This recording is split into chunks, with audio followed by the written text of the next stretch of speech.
셔틀콕을 라켓으로 치는 것을 스트로크라고 하는데 셔틀콕을 날리는 방향에 따라 총 6가지의 스트로크로 나누어집니다.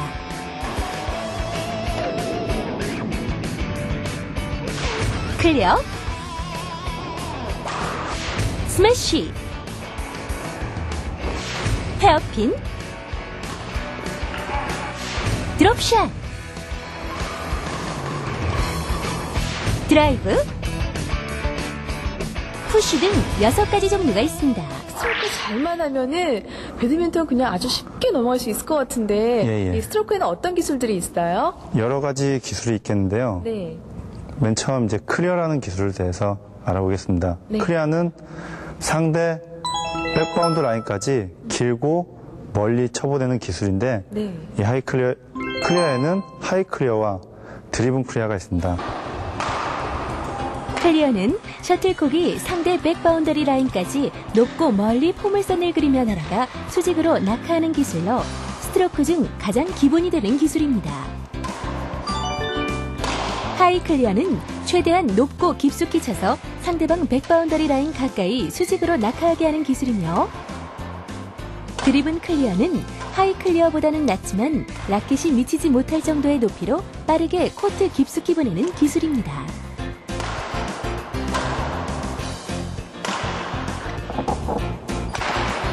클리어의 기본 동작을 살펴보면 우선 오른발을 뒤로 빼면서 몸의 중심을 뒤쪽에 두고 스윙 자세를 하는데 이때 왼손을 들어 셔틀콕의 위치를 가늠하도록 합니다.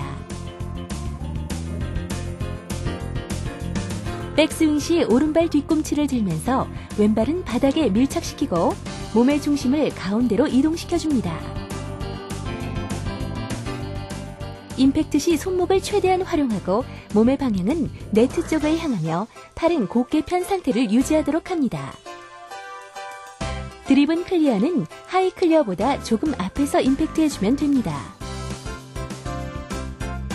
클리어는 자신의 자세가 흐트러져 재정비가 필요할 경우 상대의 백코트 후방 깊숙이 높게 날려보내 자신이 정비할 시간을 갖고 또한 상대를 코트 후방으로 보내 유효한 공격을 하지 못함과 동시에 기회를 봐서 상대 코트에 결정타를 넣을 수 있습니다.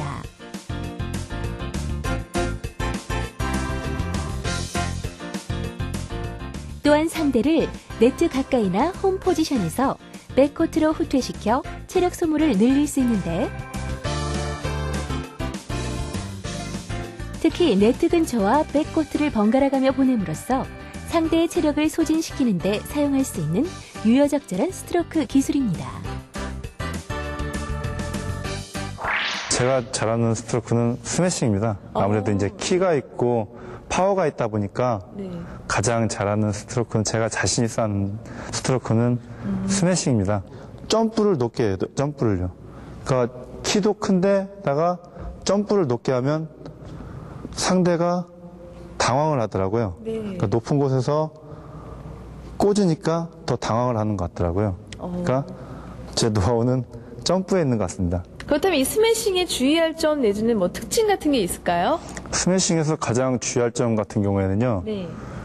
일단 팔이 굽어지면 안 된다는 거예요. 팔이 굽어지게 되면 아무래도 파워가 약해지겠죠. 그러니까 스매싱 할 때는 어깨, 허리, 손목이 하나가 돼가지고 동시에 해주시고 거기다가 이제 높게 점프를 하게 되시면 더 꽂아지게 되겠죠. 그 속도도 굉장히 빨라질 것 같은데요? 그렇죠.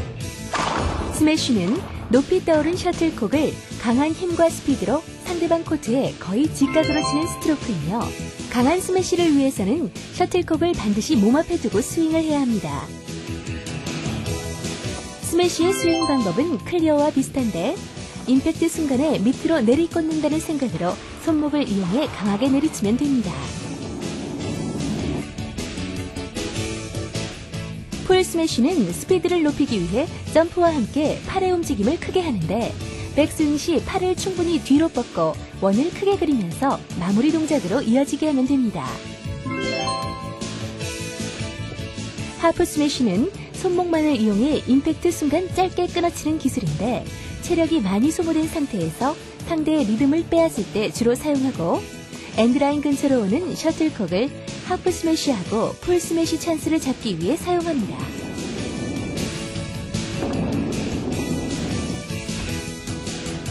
스매시는 상대의 몸을 겨냥하는 것이 가장 효과적이며 셔틀콕이 네트 가까이 높이 떠오른 경우가 가장 스매시하기 좋은 기회입니다.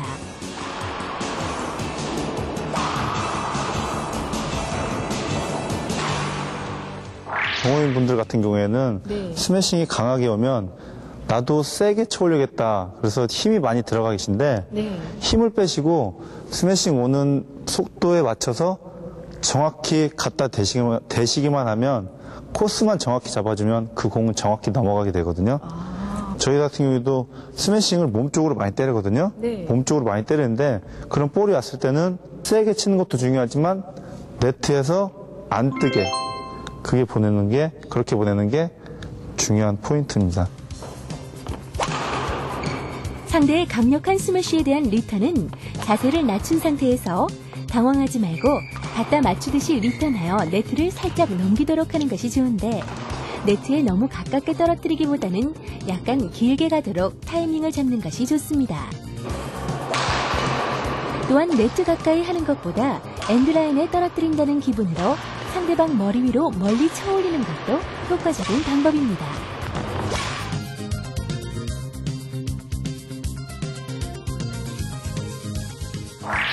스매싱을 때리면 10개 중에 7, 8개 정도는 백으로 다 처리할 수가 있거든요. 자기 준비 자세에서 라켓을 내렸을 때 오른쪽으로 칠 수 있는 범위보다 왼쪽으로 백핸드로 칠 수 있는 부분이 더 많거든요. 그러니까 수비 연습을 하실 때 백핸드로 치는 연습을 많이 하시면 수비하는데 도움이 많이 됩니다. 수비에 있어 중요한 점은 백핸드가 리시브의 기본이라는 것입니다. 라켓을 쥔 손을 기준으로 적어도 몸의 폭만큼은 백핸드 수비 범위가 넓기 때문에 백핸드 리시브는 꼭 익혀야 할 중요한 방법입니다. 이번에 배워볼 기술은요. 드롭샷인데요. 드롭샷은 클리어나 스매싱이나 똑같은 스윙에서 나오는데 이제 드롭샷 같은 경우에는 나오면서 스피드를 멈춰주는 거죠. 스매싱 스윙 같은 경우에는 끝까지 스윙을 해주는 건데 드롭샷은 하는 중간에 공이 맞는 순간에 스피드를 줄여주는 거죠. 그러니까 이 기술 같은 경우에는 상대가 스매싱을 기다리고 있는데 상대의 허를 찔러서 네트 앞에 짧고 빠르게 보내는 기술이죠. 드롭샷은 셔틀콕을 임팩트하는 순간 가볍게 끊어쳐서 네트 앞에 살짝 떨어뜨리는 기술인데 주로 단식에서 많이 사용하고 복식에서는 찬스를 잡기 위한 1차적인 공격으로 사용합니다. 드롭샷의 스윙 동작은 클리어, 스매시와 동일한 오버헤드 스트로크의 일종으로 거의 같은 움직임에서 이루어지는데 드롭샷은 임팩트 순간 속도를 줄여 짧게 끊어치는 차이가 있습니다. 단식 선수들이 많이 사용하는 기술이거든요. 상대를 좌우로 많이 움직이게 해서 그래서 단식 선수들이 많이 사용하는 기술인데 복식 선수도 사용을 하는데 저 같은 경우에도 아무리 스매싱이 세다고 그래도요. 준비된 상태에서는 상대가 준비가 되어 있으면 그래도 스매싱을 쉽게 쳐올릴 수 있거든요. 그래서 이제 적절하게 드롭샷과 스매싱을 번갈아 가면서 사용을 하게 되면 아무래도 공격 성공 확률이 더 높아지게 되는 거죠. 클리어와 스매시, 드롭샷은 임팩트 순간의 차이에 따라 구분이 되므로 이 세 가지 스트로크를 거의 같은 동작으로 할 수 있다면 상대방을 혼란시킬 수 있는 중요한 기술이 될 수 있는데요.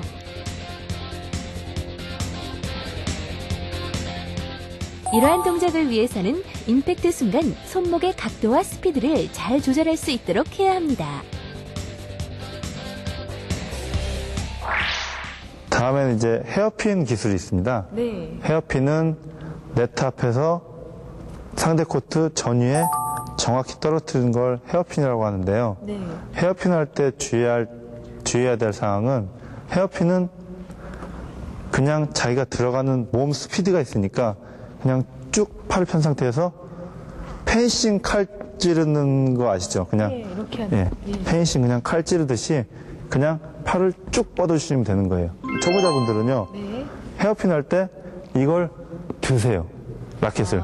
네트를 넘기기 위해서 이걸 드시거든요. 근데 그러면 헤어핀 같은 경우에는 네트 앞에서 이루어지는 플레이는 섬세하거든요. 네. 섬세한데 라켓을 들게 되면 공은 많이 뜨게 되겠죠. 그러니까 자기 몸 들어가는 스피드가 있으니까 그냥 쭉 밀어주시기만 하면 돼요. 라켓의 이제 면으로 이제 각도를 조정해 주시는 거죠. 네. 네트하고 가깝게 되면 면을 평평하게 해주는 거고, 네. 그리고 네트하고 멀게 되면 면을 좀 뉘어주는 거죠. 그래서 공이 튕겨져 나가서 멀리 갈 수 있도록. 헤어핀은 네트 바로 앞에 떨어뜨리는 아주 섬세하고 감각적인 스트로크 기술입니다. 셔틀콕을 네트 위로 아슬아슬하게 넘겨 상대 선수를 최대한 앞으로 오게 하면 다음 공격을 쉽게 연결할 수 있기 때문입니다.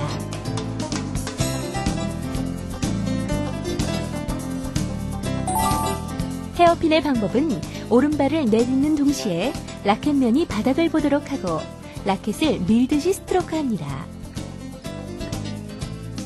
백핸드 헤어핀도 같은 방법으로 구사하면 되는데 배드민턴 경기에서 매우 중요한 부분을 차지하는 네트 플레이에서 헤어핀은 아주 효과적이고 중요한 기술입니다.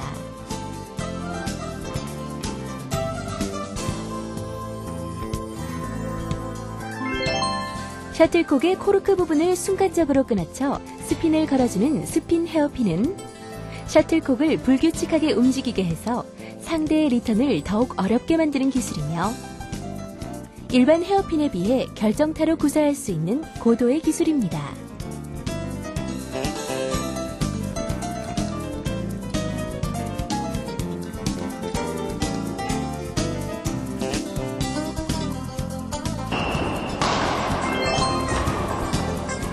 크로스 헤어핀은 상대가 한쪽으로 치우쳐져 있을 때 재빠르게 반대쪽으로 보내는 스트로크인데요. 포핸드 크로스 헤어핀은 오른쪽으로 반원을 그리듯 스윙을 하다가 손목을 감아쳐서 왼쪽으로 보내는 기술입니다.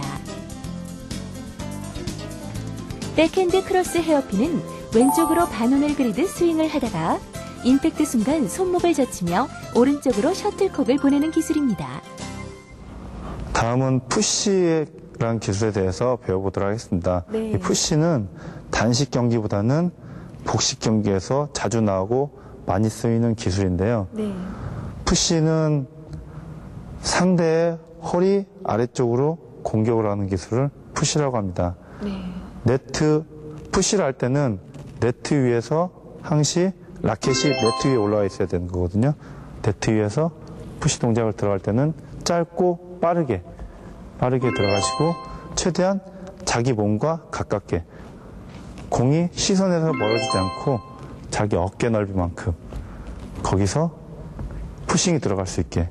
또 가장 중요한 건 푸싱을 때린 다음에 라켓이 내려가면 안 되고 맞는 순간에 손목이 들어가셔야 돼요. 가장 중요한 건 손목이 안 들어가게 되면 밀어치게 된단 말이에요. 밀어치게 되면 공이 쭉 뻗어나가겠죠.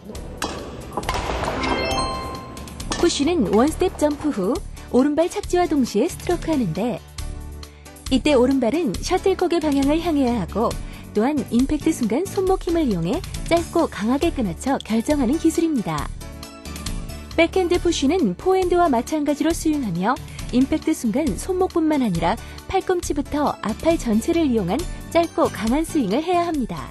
이 드라이브 기술도 단식보다는 복식에서 많이 사용되는 기술이거든요. 네. 이 드라이브는 네트와 비스듬히 공을 보내는 기술인데 상대의 어깨 쪽으로 보내는 기술이거든요. 드라이브는 최대한 상대의 왼쪽, 준비 않고 있는 쪽, 네. 그쪽으로 보내는 거죠. 드라이브를 쳐가지고 공을 끝내기보다는 드라이브를 정확히 쳐서 상대가 실수하게 만들거나 아니면 상대가 리턴을 해서 우리가 공격을 해서 끝낼 수 있게. 드라이브도 푸싱과 마찬가지로 스윙이 짧고 간결해야 돼요. 짧아야 돼요. 그러니까 드라이브 같은 경우에는 상대가 드라이브를 쳤을 때 같이 드라이브를 치는 거거든요. 네. 그런데 볼 스피드가 있는데 볼 스피드가 빨리 온단 말이에요. 빨리 오는데 내 스윙이 커버리게 되면 공은 멀리 뻗어나가게 되겠죠. 그러니까 볼 스피드와 마찬가지로 짧게 해주시는 거예요. 짧게. 그 다음 볼 준비를 빨리 해주시는 거죠. 내가 볼을 빨리 치게 되면 상대가 그 볼을 치게 되면 그 볼은 더 빨리 오는 거거든요. 네. 그러니까 드라이브는 치는 것도 중요하지만 그 다음 준비 자세도 더욱더 중요합니다. 드라이브는 셔틀콕을 보다 강하고 네트 위를 직선으로 살아 움직이는 듯 치는 것이 중요하므로 셔틀콕이 몸쪽으로 오기를 기다렸다가 치기보다는 앞쪽에서 한 박자 빠르게 타고 하는 것이 중요합니다. 포핸드 드라이브는 상체를 오른쪽으로 틀며 백스윙을 한 후 임팩트 순간 팔을 곧게 펴면서 손목을 이용해 강하게 타고 합니다.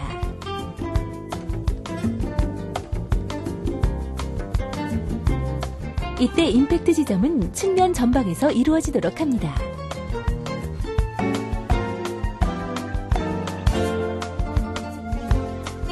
백핸드 드라이브는 오른발을 내딛으면서 백스윙 할 때 팔꿈치는 어깨 높이 정도로 올리고 왼발 뒤꿈치를 자연스럽게 들어서 틀어준 후 포핸드와 마찬가지로 강하게 임팩트 해줍니다. 특히 드라이브에서는 포핸드와 백핸드의 전환을 민첩하게 해야 하는데 상대로부터 오는 반구가 빠른 데다가 드라이브가 좌우로 마구 들어오기 때문에 포핸드와 백핸드의 전환이 상당히 어렵습니다. 하지만 많은 연습을 통해 꼭 익혀야 할 중요한 기술입니다. 공부 잘하는 사람한테요. 어떻게 하면 영어를 그렇게 잘해요? 물어보면 야, 왕도는 없다.